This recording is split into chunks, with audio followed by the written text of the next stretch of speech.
Welcome to the Free from Wall Street podcast, where we share how we have done over $200 million in real estate deals to create, preserve, and pass on generational wealth without the roller coaster ride of the stock market. If you're ready to start investing with purpose, visit freefromwallstreet.com. But for now, let's dive into this episode. Hey, welcome back. Thanks for joining me once again. If you listened to last week's podcast, what got us there won't get us, or what got us here won't get us there. I hope you enjoyed it. And today I'm going to take a little bit of a detour down that rabbit hole. So we're not going to talk about deals today. Although I will say that our closing that you heard me talk about last week did get delayed, and now it's supposed to happen today or tomorrow. But such is the life of a commercial investor, and especially in this post-COVID world, the commercial real estate lending has been slow, to say the least. So that's all we're going to talk about today for the investing piece of it. What we're going to talk about today is, like I said, we're taking a couple of weeks off, about 6 weeks off from acquisitions to work on the business versus in the business.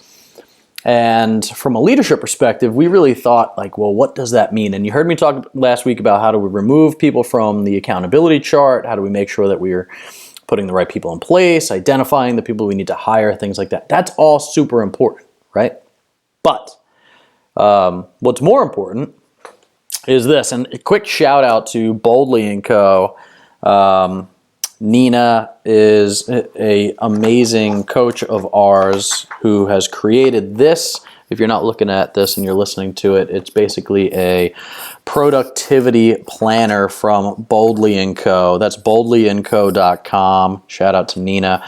She has come and coached us basically for taking a step towards living your best life.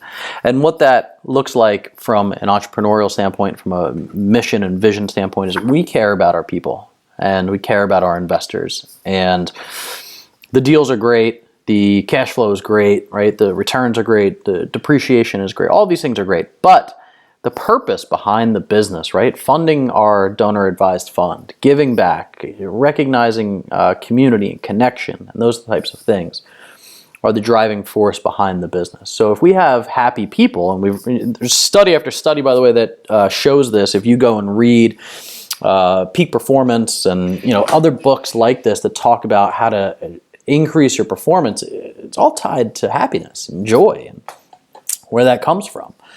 And, like I tell my kids, happiness is an emotion. It's fleeting. It comes and goes, and your joy shouldn't be predicated on your happiness, because if your joy, and understand what I mean by joy, right? Like if you're having a bad day, you can still be joyful. If something bad happens, you can still have joy.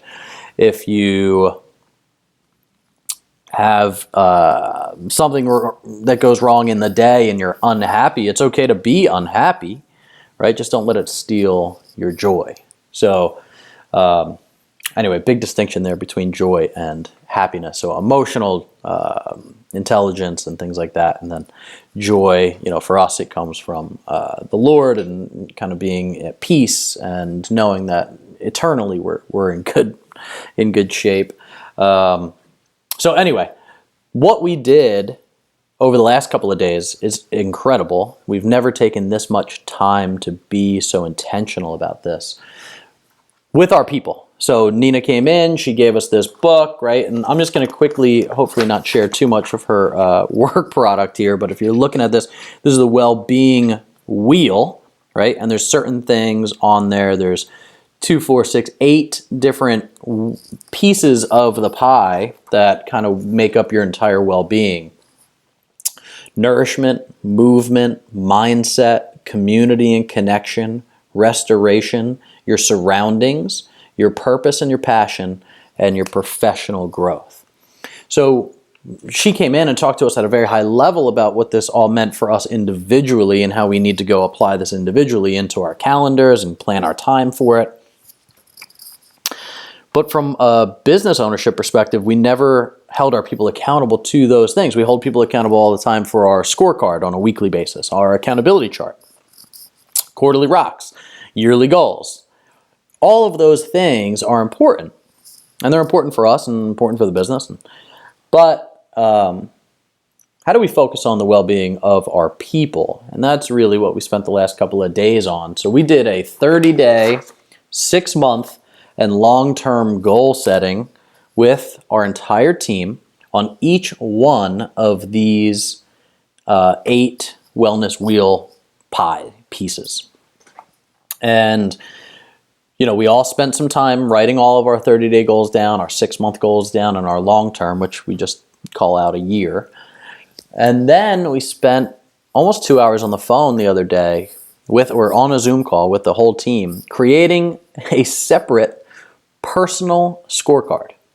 So we made people get very specific, right? We always talk about SMART goals: specific, measurable, attainable. I always forget R, and then T is timely. So look up SMART in terms of goal setting, and you'll see what that looks like. But we always want people to be setting SMART goals. So we were good about this with each other, right? Like when we saw some things that maybe weren't measurable, we would call them out. Like, hey, it says you want to work out a few times a week. What's a few times? Is it 3? Is it 4? Is it 5? How many minutes per day, if that's what you're looking for? How many hours per week, if that's what you're... So really just making sure that we are being specific about what our goals were going to be, because we have to hold each other accountable to them.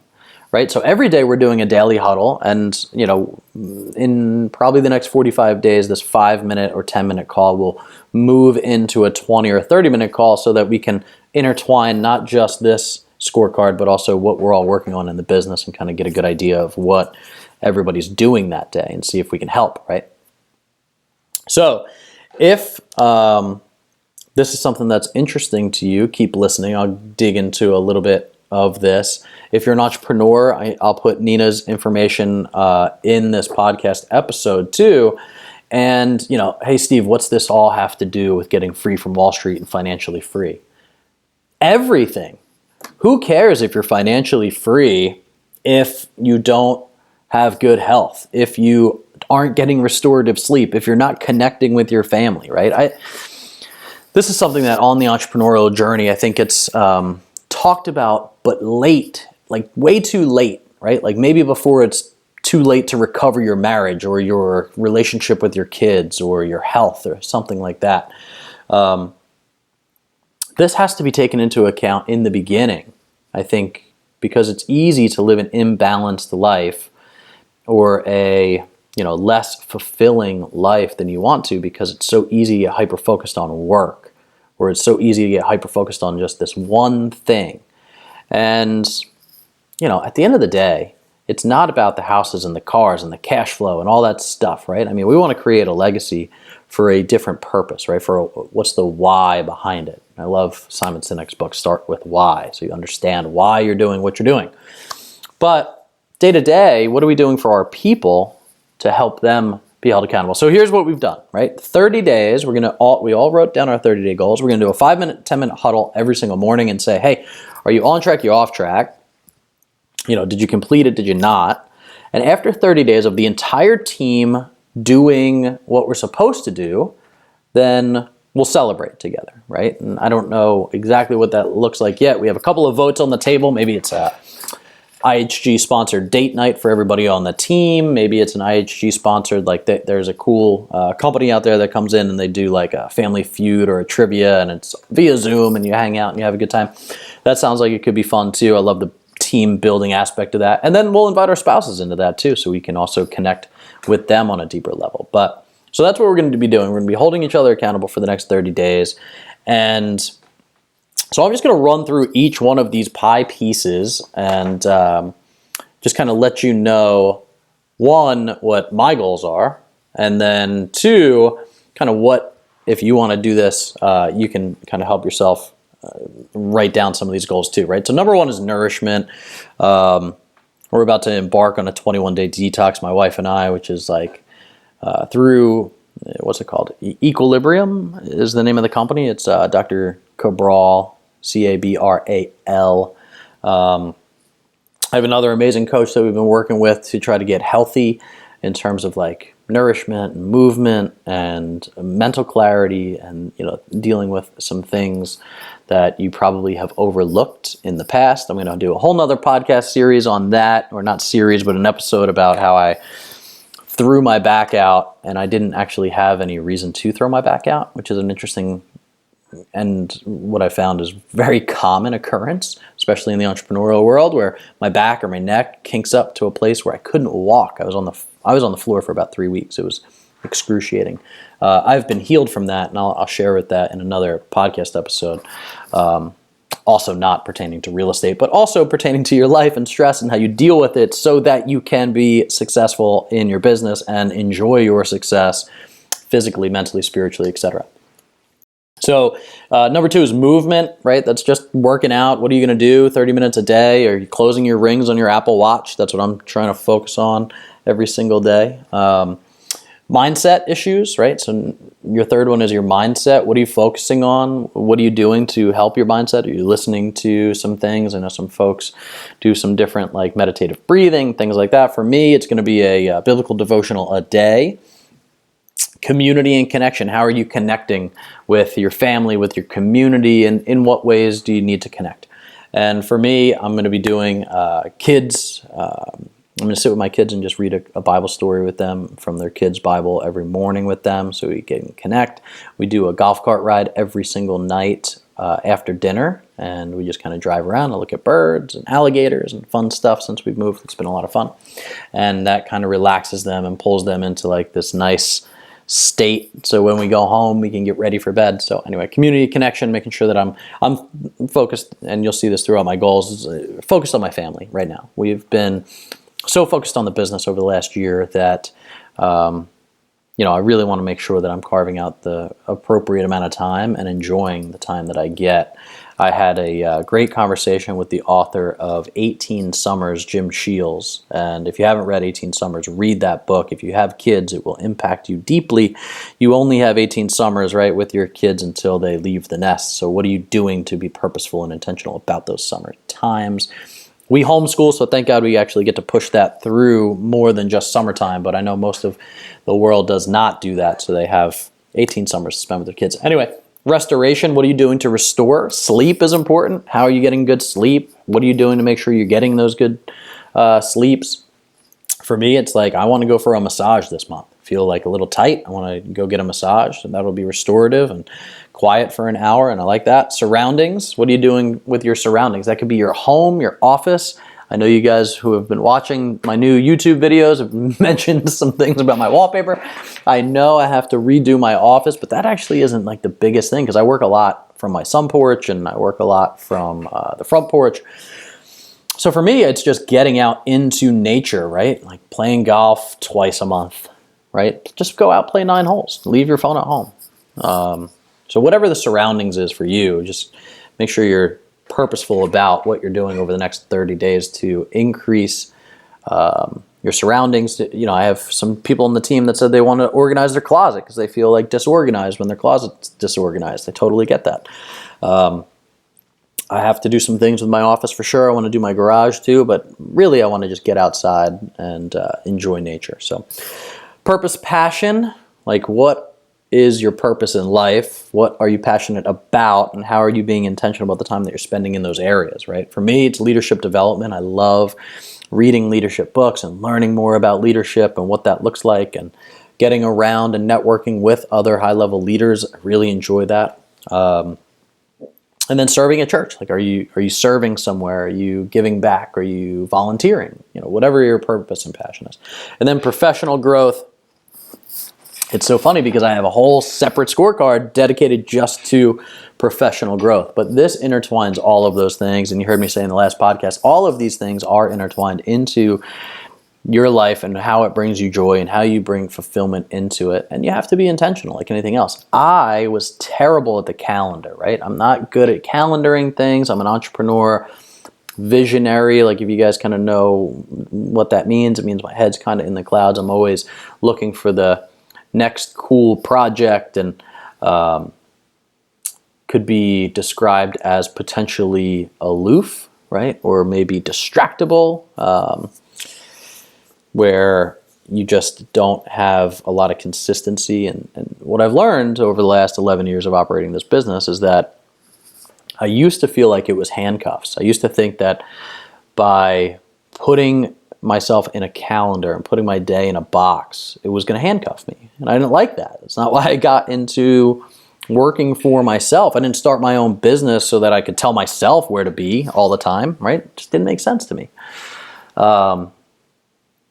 What's interesting is as you grow, you recognize the freedom that comes with that level of discipline. Like, hey, if I know that I'm going to be at the gym every morning at 6 a.m., there's a lot of freedom in that. It's not like, oh, I have to be here and I feel handcuffed to it. It's freedom in the time that you do get. Because by planning out my day, I get many more hours throughout the day where I'm not distracted or thinking about the things that I'm not getting done because I have a file of facts in my brain of a checklist. No, I just wrote down my checklist. I go through it. When it's done, I'm done with my day. Same thing with a calendar. I'm trying to put all of these things into my calendar so that when I'm done with them, I get all kinds of free time. So I used to think that it was stealing my free time by putting all this stuff in a calendar, but now I recognize that it's actually giving me a ton more free time when I put it all in the calendar. So a little bit counterintuitive, but what in life that's worthwhile learning isn't. So anyway, those are our goals that we're setting. Our whole team is holding each other accountable. And that is kind of step one, right? We're talking about building the foundation floors 1 and 2 on how to scale the business. Well, how does this have to do with scaling your business or scaling my investable opportunities? Well, everything. Frankly, it's the most important piece of all of it, because anybody can go out and just do a bunch of deals, right? But, you know, how many times have you been divorced, right? How good is your relationship with your kids? How deep are your relationships with your spouses? How deep are your relationships with the people that you care the most about? How, spiritually attached are you? How physically capable are you? And, throughout our journey, we've fell off on a lot of these things because it is easy to push the things that you want to do aside because of the things that you have to get done right now. And this is where, and Nina talks about this, and sorry, Nina, I'm not trying to just give away your whole program here, but it's important because it's so intertwined into our lives now with, what is the priority? What is urgent, right? And then what is everything else? And what can you delegate? So like when you have a priority that's like, this is a non-negotiable. What's urgent is like the stuff that you have to get done over the next couple of days. What can you delegate is what you can give away. And then what is everything else? What can go below the line that week and maybe move into the next week? Well, if you do this with all of these separate things in your life, then you start to show up. One of my favorite quotes, and also the kick in the gut kind of quote, which you can take a hard look at. And if you do this for just a week, I'll tell you where your priorities are, right? It's your priorities show up in your calendar. So if you tell me what you did over the last 7 days, 2 weeks, 1 month, 1 year, whatever it is, and you said, I spent this much time at the gym, I spent this much time food shopping for good food, I spent this much time on dates with my wife, this much time with my kids, this much time at the bar, this much time playing golf, whatever it is.